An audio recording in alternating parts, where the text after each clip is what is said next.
I'm going to share how I got into doing hair and makeup. I have always loved hair and makeup and beauty and all things girly, but I never really thought of it as a career. Growing up, I thought I was actually going to be a fashion designer. I loved drawing and fashion and all the things. When it was time to go to college, I actually did end up going to a fashion school in California. I went to FITM. I was going to major in fashion design and then realized it was a very competitive industry and niche, so I actually decided to major in visual communications, which is a very broad major. So after I graduated, I was just confused on what I wanted to do with my life. So I ended up moving back to Texas because LA, although it was very fun and there was a lot of great opportunities, it was really expensive and it was kind of lonely because I really didn't know anyone when I moved over there. I moved back to Texas, went into corporate America. I ended up working kind of more on the admin side of corporate life. Actually driving to work one day and I told myself, I don't want to do this for the rest of my life. I don't want to go work a 9 to 5, go to the office, go home, sleep, and do it all again. I actually decided to enroll in cosmetology school. I actually never had an interest of doing hair color, but looked fun. The best case scenario is, I have a career in the beauty industry. Worst case scenario is I don't do anything in the beauty industry, but I get to get really good discounts at the beauty supply store. And I was in the program. It took me about a 1.5 years to finish. I did everything. I did color, cut, I learned how to do extensions, but throughout my time, I was always doing hair and makeup, like styling. I was doing that all while I was in school. And what's funny is throughout this whole time, I was still working a 9 to 5. I hadn't left my job yet. The plan was to do that eventually, but I just wasn't ready. I wasn't confident in myself. I was scared, and it's scary to do things sometimes. A friend of mine had asked me to do her hair and makeup for her wedding, and I was like, absolutely.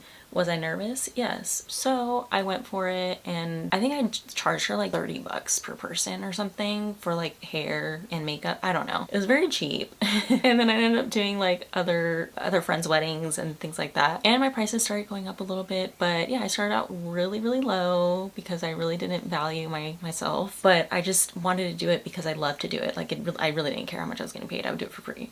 So then I knew once I did those weddings, I was like, this is fun. I love doing this. I'm in a different location every weekend. So I actually found a company called Italy Artistry, and I love their work. They had actually posted that they were looking for a hair and makeup artist. I was like, let me send them my info. Did a little interview with them, and I started working with them that year, and I've been working with them ever since. I still do take on my own weddings as well, and I work with other hairstylists and makeup artists in the industry, helping them out with weddings. And I'm so grateful that I was given this opportunity and that I get to do this as a job. In 2024, at the beginning of the year in February, I had my daughter.